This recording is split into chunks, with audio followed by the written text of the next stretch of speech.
போல் பாக்கிய செல்வம் புவியில் இல்லையே. புவி நிரம்ப பொன் தந்தாலும் இப்பளிக்கு ஈடில்லையே.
தகதகவென ஒளியும் விழுந்த பாறை மீதினிலே தலை கவிழ்ந்த தங்கனிலா உதயம் போலவே.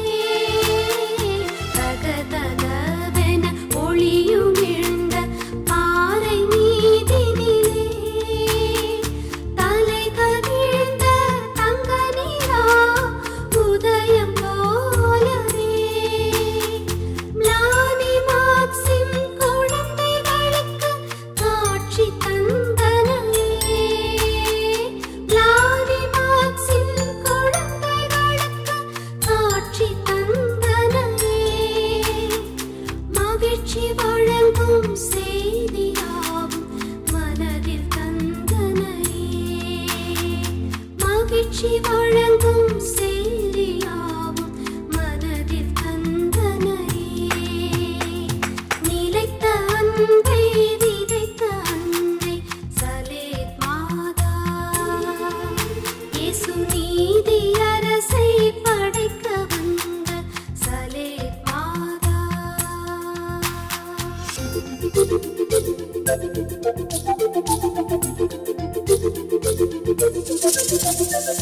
மலர்ந்த வண்ண ரோஜா மலர்கள் கிரீடமாய் ஜொலிக்க, மஞ்சள் பச்சை வெண்பனி போல் ஆடையை மினுக்க. மலர்ந்த வண்ண ரோஜா மலர்கள் கிரீடமாய் ஜொலிக்க, மஞ்சள் பச்சை வெண்பனி போல் ஆடையை மினுக்க.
தந்தை மகன் தூயாவியாரின் பெயராலே.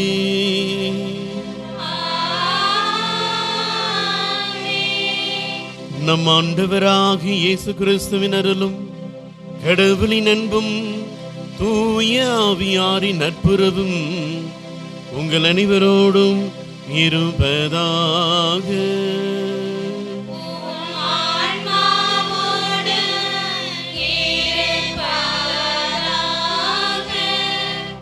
இயேசு கிறிஸ்துவின் பிரியமான இறை மக்களே, அன்பு மாதா டிவி நேயர்களே, இந்த திருப்பலியானது கோவை மறை மாவட்டத்தில் இருக்கிற சின்னதாராபுரத்தில் அமைந்திருக்கிற புனித சலி தன்னை ஆலயத்திலிருந்து இந்த திருப்பலியானது ஒளிபரப்பப்படுகிறது.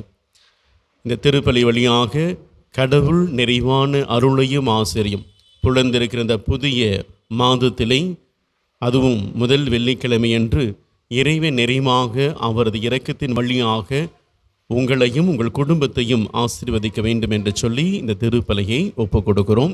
நீங்களும் எங்களுக்காக இந்த திருப்பலியை பக்தியோடு ஒப்புக் கொடுத்து மன்றாட உங்களை அன்போடு அழைக்கின்றோம். இன்றைய முதல் வாசகத்திலே புனித சின்னப்பர் அழகாக சொல்லுவார், திமோத்தேயுக்கு தன்னுடைய அனுபவங்களை எல்லாம் கொடுத்து நீ விசுவாசத்தில் இறை நம்பிக்கையிலே வளர வேண்டும். ஆணித்தரமாக ஆழமான விசுவாசத்தினை இருக்கிற பொழுது கடவுள் உன்னை இன்னும் அதிகமாக பயன்படுத்துவார் என்று சொல்லி திமோத்தேயுக்கு தன்னுடைய அனுபவங்களை பகிர்ந்து அவர்களை ஊக்குவிப்பார். அன்பு மக்களே, நம்முடைய வாழ்க்கையிலும் இந்த ஒரு நல்ல ஒரு காரியத்தை கற்றுக்கொள்ள வேண்டும். நாம் பெற்ற இறை அனுபவத்தை, நாம் பெற்ற அனுபவங்களை எல்லாம் பிறரோடு பகிர்ந்து கொள்கிற பொழுது அவர்களும் விசுவாசத்தில் வளர்வார்கள். இந்த நம்பிக்கையோடு இந்த திருப்பலியை ஒப்புக்கொடுத்து ஜெபிப்போம். நாம் செய்த பாவங்கள் குற்றங்களுக்காக மனம் வருந்தி மன்னிப்பு கேட்போம். எல்லாம் வல்ல இறைவனிடமும் சகோதர சகோதரிகளிடமும் நான் பாவி என்று ஏற்றுக்கொள்கிறேன். ஏனெனில் என் சிந்தனையாலும் சொல்லாலும் செயலாலும் கனவியல் தவறியதாலும் பாவங்கள் பல செய்தேன். என் பாவமே, என் பாவமே, என் பெரும் பாவமே. ஆகையால் எப்பொழுதும் கனியான புனித மரியாவையும் வானதூதர் புனிதர் அனைவரையும் சகோதர சகோதரிகளுக்குள்ளையும் நம் தேவனாகிய ஆண்டவரிடம் எனக்காக வேண்டிக் கொள்ள மன்றாடுகிறேன். எல்லாம் வல்ல இறைவன் நம்மீது இரக்கம் வைத்து நம் பாவங்கள் குற்றங்கள் அனைத்தையும் மன்னித்து நமக்கு முடிவில்லாத வாழ்வினை வழங்குவாராக. ஆமென்.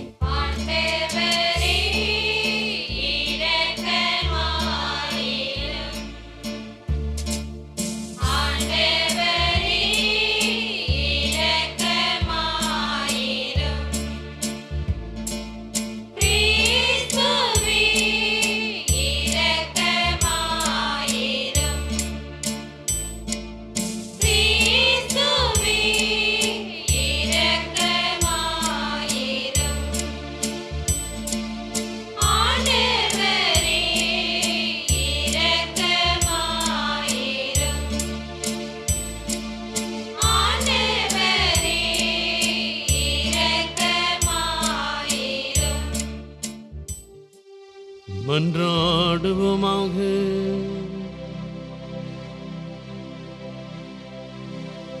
இறைவா, உமது பராமரிப்பின் திட்டம் ஒருபோதும் தவறுவதில்லை. அதனால் தீயவை அனைத்தையும் எங்களிடமிருந்து அகற்றி எமக்கு பயனளிக்கும் அனைத்தையும் கனிவுடன் தந்தருள்வீராக. உம்மோடு தூய ஆவியாரின் ஒன்றிப்பில் இறைவனாய் என்றென்றும் வாழ்ந்து ஆட்சி செய்கின்ற அவர் வழியாக உம்மை மன்றாடுகின்றோம்.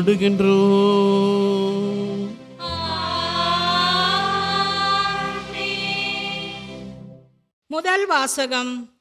கிறிஸ்துவில் வாழ விரும்புவோர் இன்னல் உறுவர். திருத்தூதர் பவுல் திமோத்தேயுக்கு எழுதிய 2ஆம் திருமுகத்திலிருந்து வாசகம். அதிகாரம் 3, இறைவசனங்கள் 10 முதல் 17 முடிய. அன்புக்குரியவரே, என் போதனை, நடத்தை, நோக்கம், நம்பிக்கை, பொறுமை, அன்பு, மன உறுதி ஆகியவற்றை பின்பற்றி வந்திருக்கிறாய். அந்தியோகியாவிலும் இக்கோனியாவிலும் லிஸ்திராவிலும் எனக்கு நேரிட்ட இன்னல்களும் துன்பங்களும் உனக்கு தெரியும். இத்தகைய இன்னல்களை பொறுத்து கொண்டேன். இவை அனைத்திலிருந்தும் ஆண்டவர் என்னை விடுவித்தார். கிறிஸ்து இயேசுவிடம் இணைந்து இறைப்பற்றுடன் வாழ விரும்புவோர் அனைவரும் இன்னலுறுவர். ஆனால் தீயோர்களும் எத்தர்களும் மேலும் மேலும் கேடுறுவார்கள். ஏமாற்றும் இவர்கள் ஏமாந்து போவார்கள். நீ கற்று உறுதியாய் அவற்றில் நிலைத்து நில். யாரிடம் கற்றாய் என்பது உனக்கு தெரியுமே. நீ குழந்தை பருவம் முதல் திருமறை நூலை கற்று அறிந்திருக்கிறாய். அது இயேசு கிறிஸ்துவின் மீதுள்ள நம்பிக்கையால் உன்னை மீட்புக்கு வழி நடத்தும் ஞானத்தை அளிக்க வல்லது. மறைநூல் அனைத்தும் கடவுளின் தூண்டுதல் பெற்றுள்ளது. அது கற்பிப்பதற்கும் கண்டிப்பதற்கும் சீராக்குவதற்கும் நேர்மையாக வாழ பயிற்றுவிப்பதற்கும் பயனுள்ளது. இவ்வாறு கடவுளின் மனிதர் தேர்ச்சி பெற்று நற்செயல் அனைத்தையும் செய்ய தகுதி பெறுகிறார். ஆண்டவரின் அருள்வாக்கு. இறைவனுக்கு நன்றி. அனைவரும் இணைந்து பாட வேண்டிய பல்லவி. உம் திருச்சட்டத்தை விரும்புவோருக்கு நல்வாழ்வு உண்டு.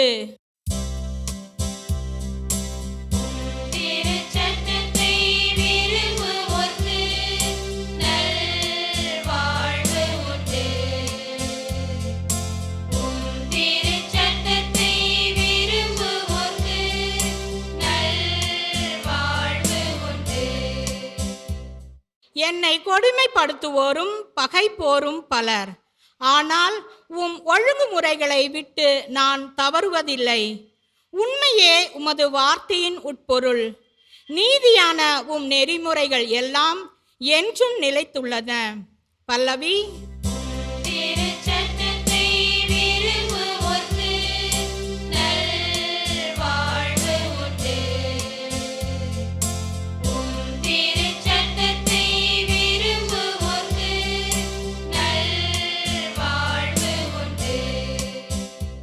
தலைவர்கள் என்னை காரணமின்றி கொடுமைப்படுத்துகின்றனர். ஆனால் உம் வாக்கை முன்னிட்டு என் உள்ளம் நடுங்குகின்றது. உம் திருச்சட்டத்தை விரும்புவோருக்கு மிகுதியான நல்வாழ்வு உண்டு. அவர்களை நிலை உலைய செய்வது எதுவும் இல்லை. பல்லவி.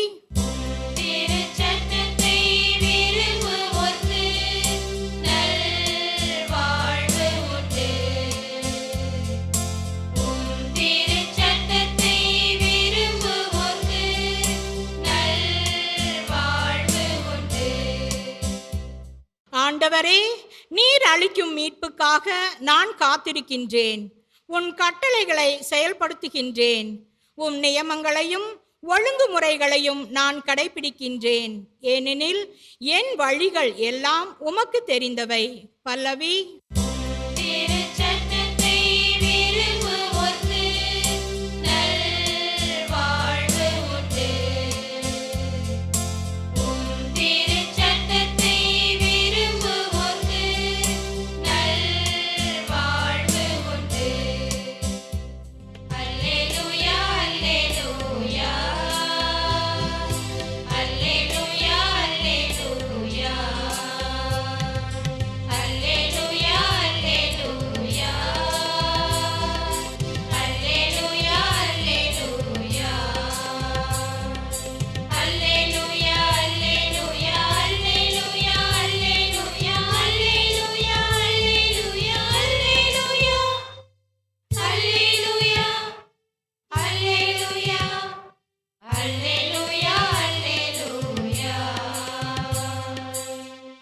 என் மீது அன்பு கொண்டுள்ளவர் நான் சொல்வதை கடைபிடிப்பார்.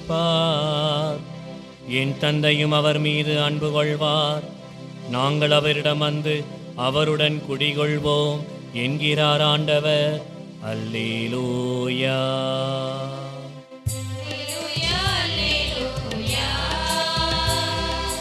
அல்லேலூயா. ஆண்டவர் உங்களோடு இருப்பாராக.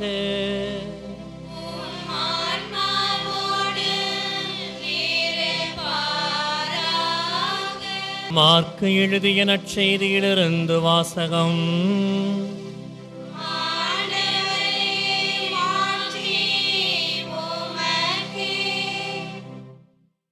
அக்காலத்தில் இயேசு கோவிலில் கற்பித்துக் கொண்டிருக்கும் போது, மெசியா தாவீதின் மகன் என்று மறைநூல் அறிஞர் கூறுவது எப்படி? தூயாவியின் தூண்டுதலால் ஆண்டவரின் தலைவரிடம், நானும் பகைவரை உமக்கு அடிபணிய வைக்கும் வரை நீர் என் வலப்பக்கம் வீற்றிரும் என்று உரைத்தார் என தாவீதே கூறியுள்ளார் அல்லவா? தாவீது அவரை தலைவர் என குறிப்பிடுவதால் அவர் அவருக்கு மகனாக இருப்பது எப்படி என்று கேட்டார். அப்போது பெருந்திரளான மக்கள் இயேசு கூறியவற்றை மனமுவந்து கேட்டுக்கொண்டிருந்தார்கள்.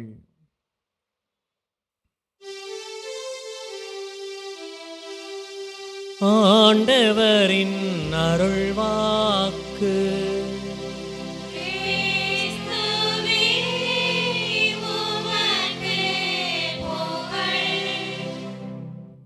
அன்பு சகோதர சகோதரிகளே,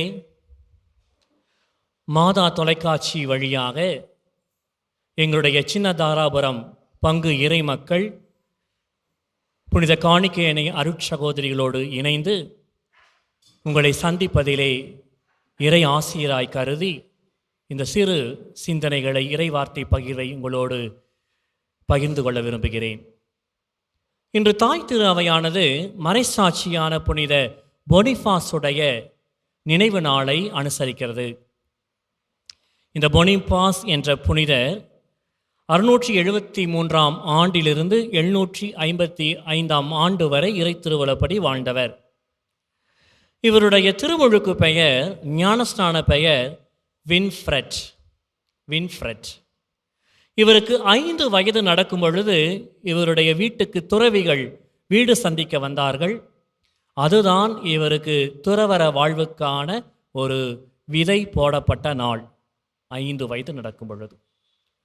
7 வயது இவர் துறவு மடத்திலே உள்ள ஒரு கல்வி நிலையத்திலே இணைந்து கல்வி கற்க துவங்குகிறார்.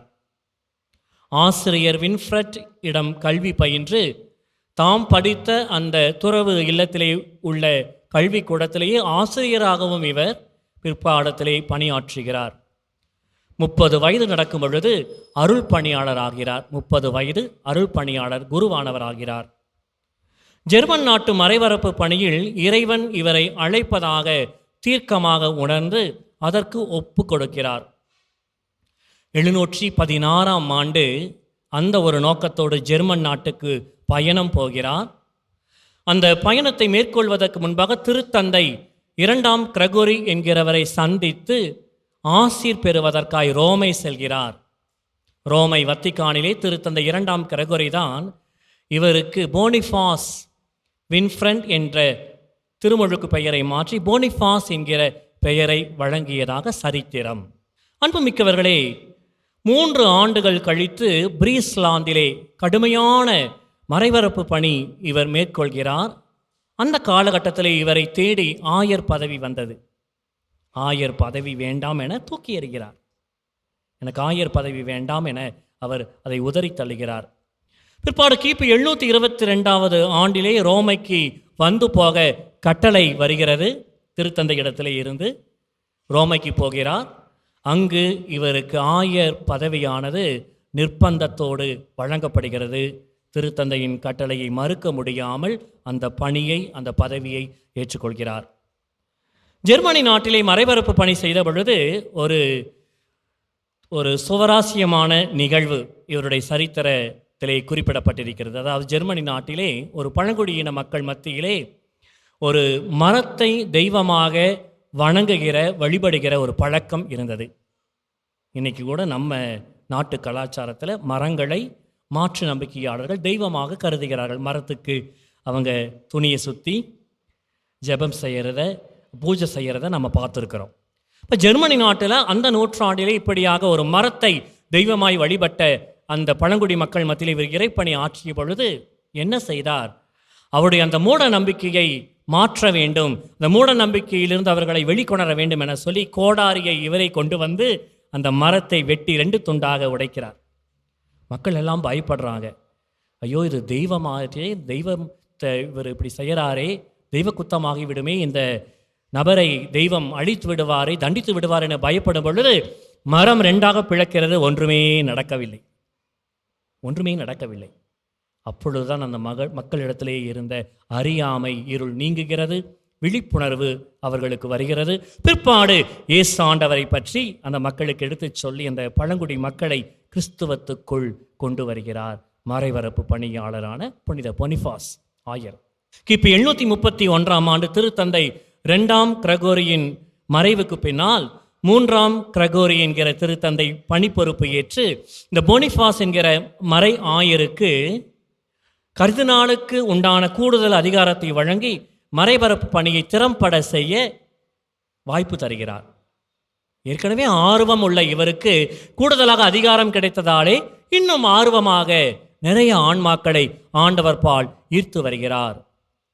கிபி 741க்கு பின் பிரீஸ்லாந்திலே இன்னும் தீவிரமாக பணியாற்றுகிற பொழுது வயது மூப்பின் காரணமாக நோய்வாய்ப்படுகிறார். இவருக்கு 73 வயது இருக்கும். அந்த பிரீஸ்லாந்து பகுதியிலே உறுதி புஸ்தல் வழங்குவதற்காக ஆயர் என்ற முறையிலே உறுதி புஸ்தல் அருட்சாதனம் வழங்குவதற்காக இறை மக்களோடு ஒரு குடிசையிலே காத்து கொண்டிருக்கிறார். இவருடைய இறை பணியினாலே சில எதிர்ப்புகள் இவருக்கு ஏற்கனவே இருக்கிறது. அந்த எதிர்ப்பாலை தூண்டப்பட்ட முரடர்கள் கூட்டம் இவரை குடிசைக்குள் இருக்கிறதை அறிந்து இறை மக்களையும் இவரையும் பலவந்தமாய் தாக்குகிறது. முதல் அடி ஆயர் மீது விழுகிறது. மறைசாட்சியாக இந்த புனித ஆயர் பொனிஃபாஸ் 73 வயதிலே இறைவனுக்காக குடிசையிலே தன்னை காணிக்கையாக்குகிறார். இப்பேற்பட்ட ஒரு உன்னத மறைசாட்சி புனிதருடைய நினைவு நாளை இன்று திரு அவை சிறப்பிக்கிறது. ஒவ்வொரு மறைசாட்சிகளை குறித்தும் நாம் நினைவு கூறுகிற நாட்களிலே நாம் கிறிஸ்துவுக்காக, திருச்சபைக்காக என்ன தியாகம் செய்கிறோம்? இந்த ஒரு வினா நமக்கு நாமே கேட்டுக்கொள்ள வேண்டும். அருள் பணியாளர்கள், துறவிகள், இறை மக்கள், ஆயர்கள், நாம் எல்லோருமே நமக்கு நாமே கேட்டுக்கொள்ள வேண்டும். ரத்தம் சிந்தி திருச்சபையை வளர்த்தெடுத்த இந்த மறைசாட்சிகளுடைய விழாக்கள், நினைவு தினங்கள் நமக்கு கொடுக்கக்கூடிய முக்கிய அழைப்பு, நாம் என்ன தியாகம் செய்கிறோம்? இவர்கள் செய்கிற தியாகத்தை குறித்து நாம் பாராட்டி பேசுவதல்ல, இவருடைய வாழ்க்கையை தெரிந்து கொள்வதோடு மட்டுமல்ல, நாம் இந்த இயேசுவுக்காக, இவர் தன்னுடைய இன்னுயிரை கொடுத்த திருச்சபைக்காய், கிறிஸ்துவுக்காக நாம் என்ன தியாகங்கள் செய்து கொண்டிருக்கிறோம் என நமக்கு நாமே கேள்வி கேட்டு நம்மை புதுப்பித்துக் கொள்வோம் நம்பிக்கையிலே. அன்புக்குரிய சகோதர சகோதரிகளே, இன்றைய முதல் வாசகத்திலே தூய பவுல் தீமோத்தேயுக்கு எழுதிய திருமுகம், அது 3 கருத்துக்களை நான் உங்களோடு பகிர்ந்து கொள்ள விரும்புகிறேன். 3 கருத்துக்கள். முதலாவதாக தூய பவுல் தீமோத்தேயுவுக்கு அவர் சொல்லுகிறார், ஞாபகப்படுத்துகிறார் தனது திருமுகத்திலே, நீ கற்று உறுதியாய் அறிந்தவற்றில் நிலைத்து நில். யாரிடம் கற்றாய் என்பது உனக்கு தெரியுமே. நீ குழந்தை பருவம் முதல் திருமறை நூலை கற்று அறிந்திருக்கிறாய். இது முதல் கருத்து.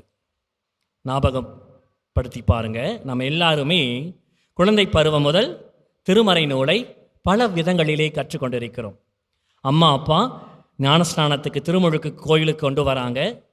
புத்தி விவரம் வந்த பிற்பாடு கையை பிடிச்சு கூட்டிட்டு வராங்க.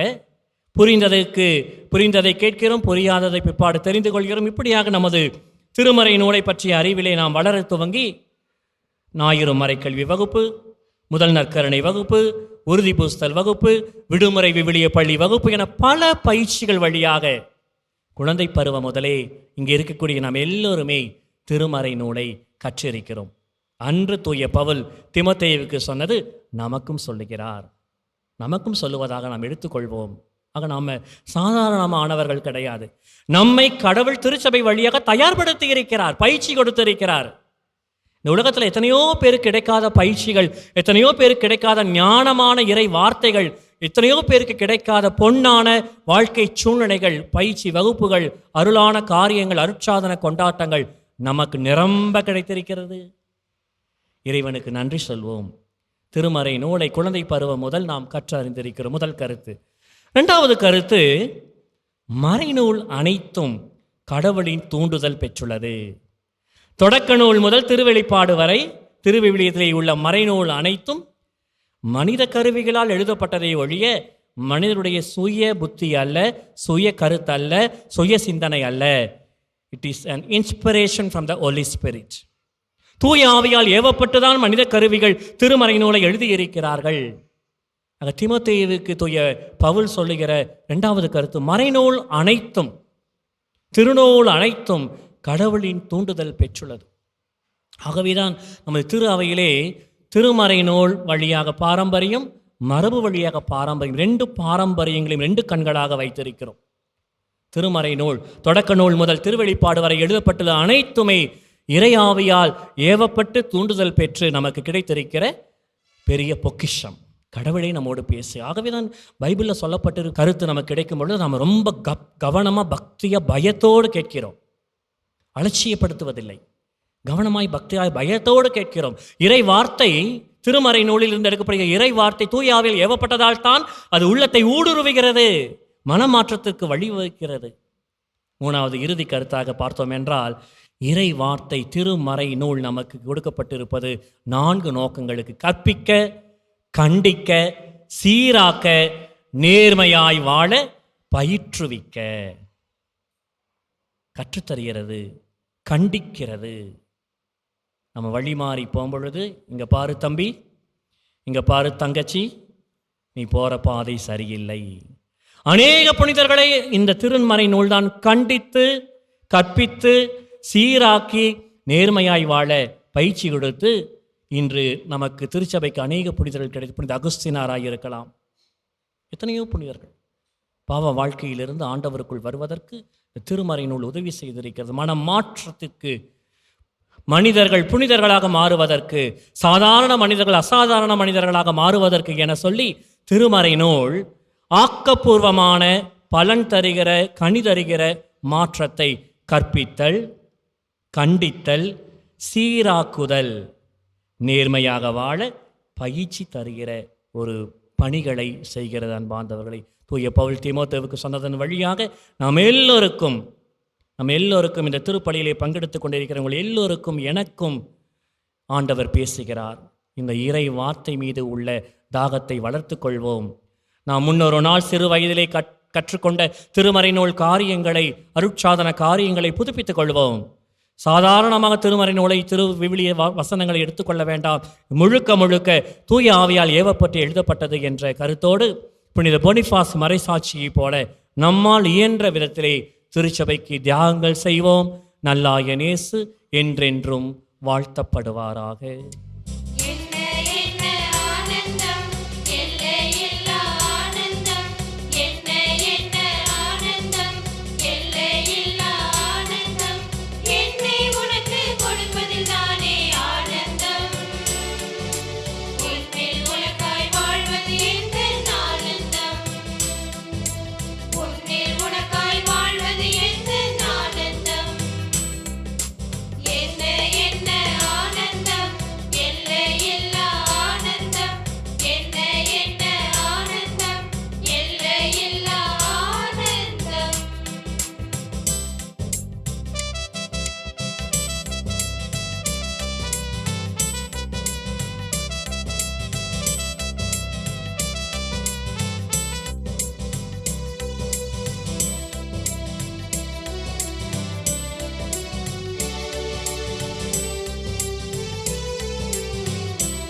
சகோதர சகோதரிகளே, என்னுடையதும் உங்களுடைய ஆனந்த பலி எல்லாம் வல்ல தந்தையாக இறைவனுக்கு ஏற்றதாகும்படி ஜெபியுங்கள்.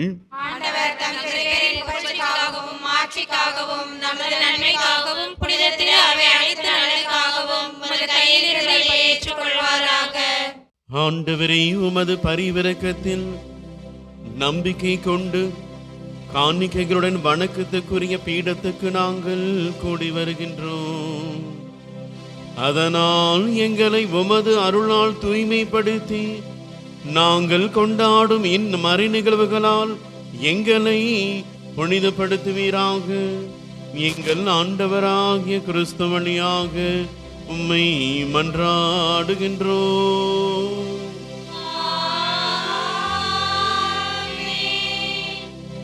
ஆண்டவர் உங்களோடு இருப்பாராக.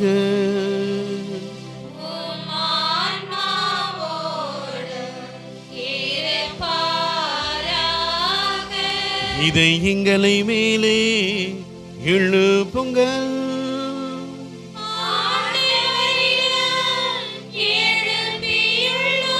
நம் இறைவனாகிய ஆண்டவருக்கு நன்றி கூறுவோம்.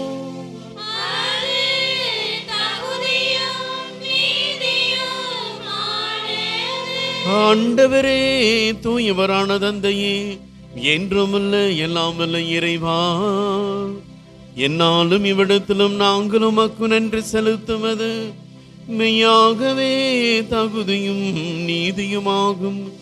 எங்கள் கடமையும் மீட்புக்குரிய செயலுமாகும். ஏனெனில் எங்கள் புகழுரை உமக்கு தேவை என்று, ஆயினும் நாங்கள் உமக்கு நன்றி செலுத்துவது உமது அருள் கொடையாலேயே. நாங்கள் உம்மை புகழ்ந்துரைப்பது உமது மாட்சிமை மிகுதுபடுத்தாது, எனினும் எங்கள் ஆண்டவராகிய கிறிஸ்து வழியாக நாங்கள் மீட்படைய பயன்படுகின்றது. ஆகவே வானதூதர்களோடு நாங்களும் சேர்ந்து உமக்கு புகழ்ச்சி பண்ணி செய்து மகிழ்ச்சியுடன் அறிக்கையிட்டு பாடுவதாவது:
ஆண்டவரே, நீர் மெய்யாகவே தூயவர், தூய்மை அனைத்துக்கும் ஊற்று.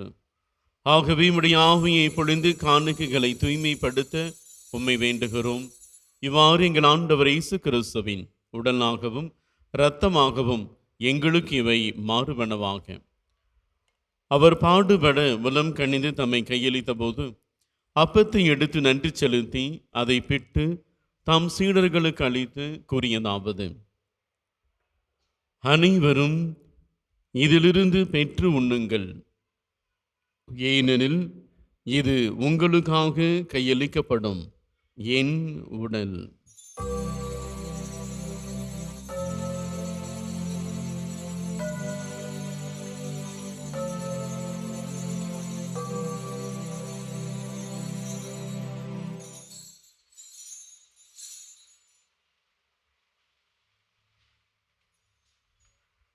அவனுமே இரவு விருந்து அருந்திய பின் கிண்ணத்தையும் எடுத்து மீண்டும் உமக்கு நன்றி கூறி தம் சீடர்களுக்கு அளித்து அவர் கூறியதாவது: அனைவரும் இதிலிருந்து பெற்று பருகுங்கள், ஏனெனில் இது புதிய நிலையான உடன்படிக்கைக்குரிய என் இரத்தத்தின் கிண்ணம். இது பாவ மன்னிப்புக்கென்று உங்களுக்காகவும் பலருக்காகவும் சிந்தப்படும். இதை என் நினைவாக செய்யுங்கள்.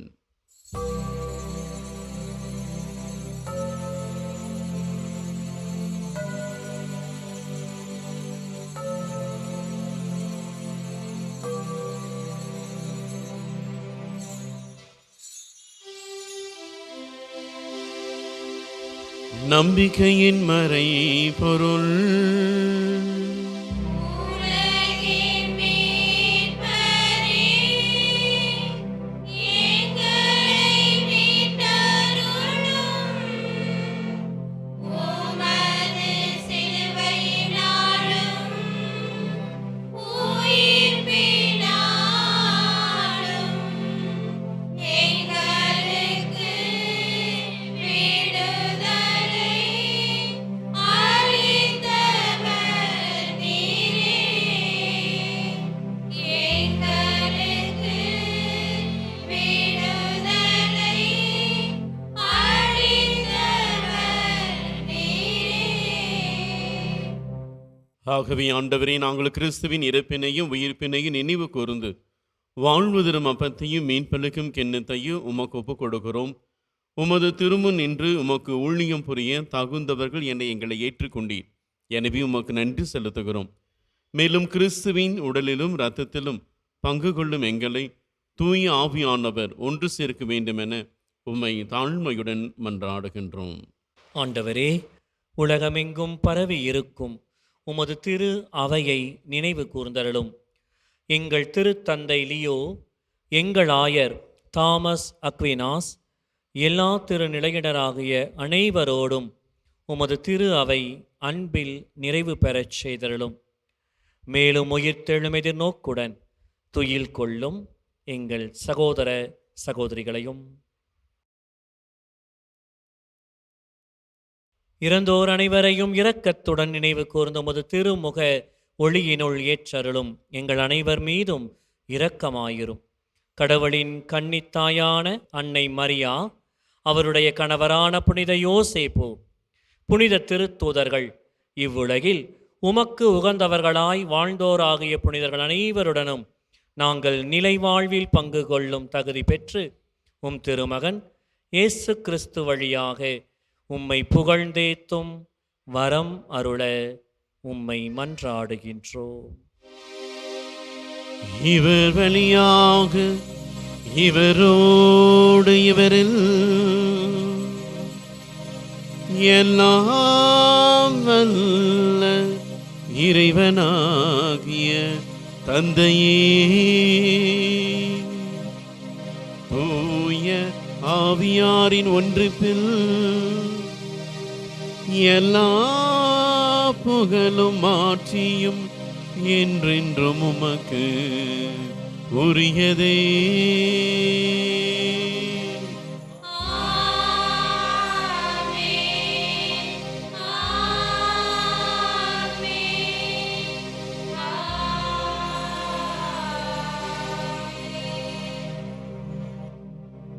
மீன்பரின் கட்டளையால் கற்பிக்கப்பட்டு தெய்வ வெடுப்பினையால் பயிற்சி பெற்ற நாம் சேர்ந்து ஜெபிப்போம்.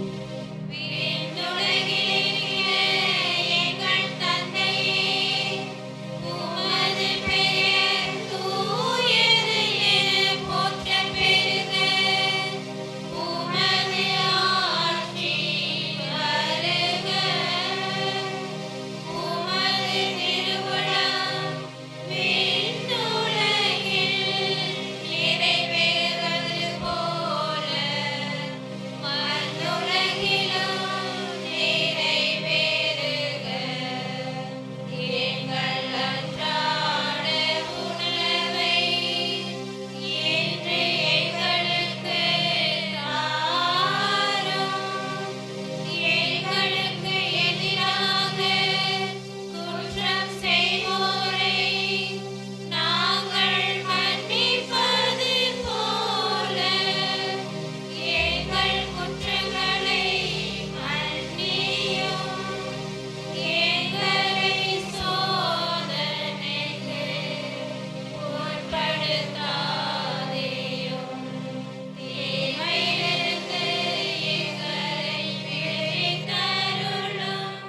ஆண்டவரே, தீமைகள் அனைத்திலும் இருந்து எங்களை விடுவித்து எங்கள் வாழ்நாளில் அமைதியை கனிவுடன் அருளும்மை மன்றாடுகின்றோம். உமது இரக்கத்தின் உதவியினால் நாங்கள் பாவத்திலிருந்து எப்போதும் விடுதலை பெற்று யாதொரு கலக்கமுமின்றி நலமாயிருப்போமாக. நாங்கள் எதிர்நோக்கி இருக்கும் பேரின்பத்துக்காகவும் எமீப்பராக இயேசு கிறிஸ்துவின் வருகைக்காகவும் காத்திருக்கின்றோம். ஆட்சியும் வல்லமையும் மாட்சியும் என்றென்றும் உமதே. ஆண்டவராக இயேசு கிறிஸ்துவை அமைதியை உங்களுக்கு விட்டுச் செல்லுகிறேன், என் அமைதியையே உங்களுக்கு அளிக்கிறேன் என்று உமது திருத்தூதர்களுக்கு மொழிந்தீரே. எங்கள் பாவங்களை பாராமல் உமது திரு அவையின் நம்பிக்கையை கண்ணோக்கி உமது திருமணத்திற்கேற்பதற்கு அமைதியையும் ஒற்றுமையையும் அளித்தருள்வீராக. என்றென்றும் வாழ்ந்து ஆட்சி செய்கின்றவர் நீரே.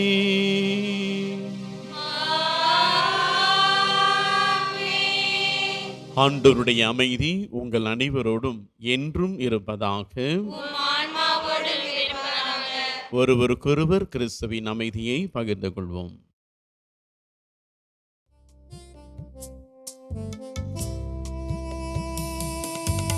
உலகின் பாவம் போக்கும் இறைவனின் செம்மறியே, எம்மேல் இரக்கம் வையும். உலகின் பாவம் போக்கும் இறைவனின் செம்மறியே, எம்மேல் இரக்கம் வையும். உலகின் பாவம் போக்கும் இறைவனின் செம்மறியே, எமக்கு அமைதி அருளும். எமக்கு அமைதி அருளும். இதோ நம் ஆண்டவர் இயேசு கிறிஸ்து உயிருள்ள கடவுள். இவருடைய திருவிருந்துக்கு அழைக்கப்பட்டிருக்கிற நீங்களும் நானும் உண்மையிலேயே பேறு பெற்றவர்கள். ஆண்டவரே, நீர் என் இல்லத்தில் வர நான் தகுதியற்றவள். ஆனால் ஒரு வார்த்தை மட்டும் சொல்லியலும் என் ஆன்மா நலமடையும்.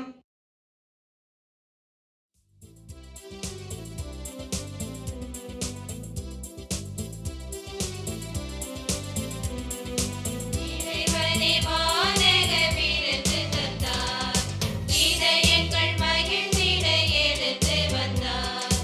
இறைவனே வானக விருந்து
மன்றாடுவோமாக.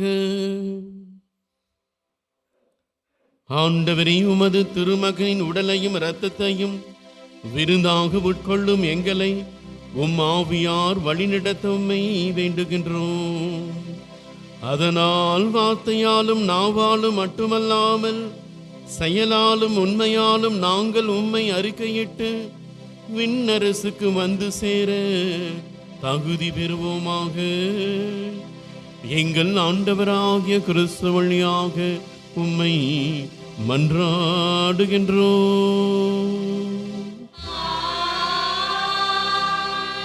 ஆண்டவர் உங்களோடு இருப்பாராக.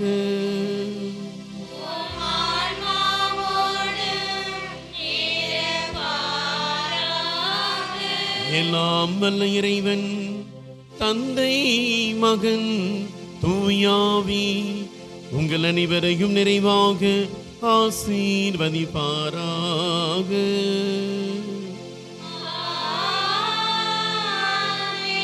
இறைவனை எங்கும் என்றும் மாட்சிப்படுத்த சென்று வாழுங்கள்.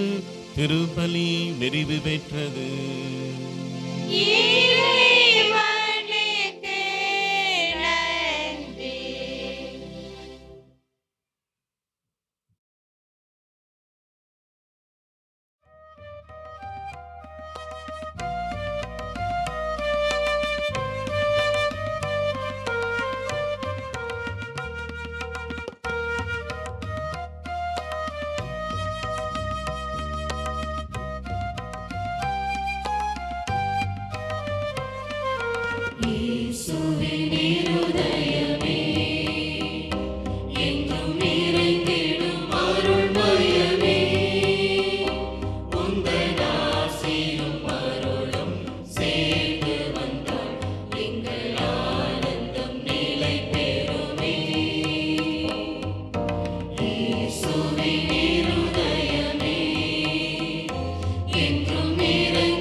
அந்த